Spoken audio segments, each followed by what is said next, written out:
Talaga si Mami. Parang ayoko na lang pumasok sa school. Oy, yan ang wag na wag mong gagawin. Gusto kang bata ka. Bakit ba? Yung advisor kasi namin sa Pilipino, parang ang babas na sa mga tinuturo eh. Abay, sino ba yung teacher mo dyan sa Pilipino na yan? I-chat mo na naman. Kaya siyempre, magre-reklamo ako. We have Marinig ko na naman sa principal namin, sinuta mo yung isa sa English teacher. we have the right to remain silent. Tuloy-tuloy mo. Pa-English ka pa dyan. Maniwala ng kapitbahay. Hindi mahilig sa English yon. Pilipino nga eh. Malalalim na salita. Ano bang ayun?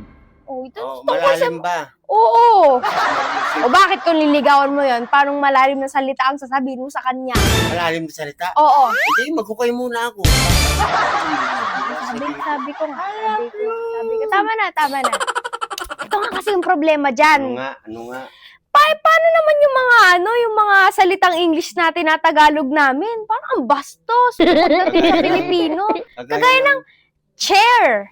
Chair. Oh, chair. English yun, di ba? Upuan. Sa malalim na Tagalog. Ano yun? Salumpwit. Di ba? Salumpwit. Ibig sabihin, upuan. Kaya nga, parang bastos ka, di ba? Puwet. Oh. Kalain mo yun. Sinasalo yung puwet. Oh. Diba?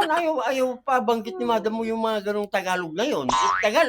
Kailangan sa ating lingwahe, sa ating Pilipino, dapat yung ating pronunciation ay talagang Tagalog talaga, pronunciation talaga. Pronunciation, Lord. Gamitin natin yung sariling ating baga. Ganon. Kaya nga, kami nga ang nag-iisip na parang bastos naman ng mga tinuturo ni Ma'am. Parang ganon. Hindi ba? Baka naman mainit lang ulo ni Ma'am. Oh, ito. Single ba si Ma'am mo? Single si Madam mo, kaya mainit lagi ang ulo. Hindi. Ano pa yun? Naliligaw ka doon. Katulad ng bra. Bra? Oh. Salon. So wag mo na ituloy. Oh, di ba?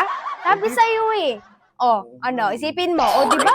Sabi sa'yo eh. Tama naman yung teacher. Natatamaan din kami kapag nagreklamo kami. Yan mga tinuturo niya. Tagalog talaga yung ganun. Oo nga, kaya nga naisip ko. Kaya ayaw ni Ma'am mo. May punto naman kami, di ba? Oh. Ay, wala na. Huwag ka nang magpunto dun siya. Hampas ko sa'yo ito eh. Tignan mo. Punto pa. Punto ka pa dun. May punto rin si Ma'am mo. Hindi talaga pwedeng banggitin yung mga Tagalog na mga ganun. Bakit meron ba? Meron pa. Ano pa? Pero hindi ko alam kung alam mo to eh. Oh, ano ba yun?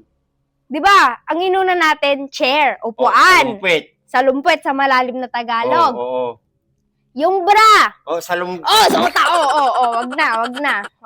Oh, sa malalim na Tagalog, yun. Eh, yung brief. Salunggulisa. Kaya ayaw ni madam mo mga ganung lingwahe, siyempre. Ba't yun eh, anak naman? Ayoko na, cut! Parehas kayo!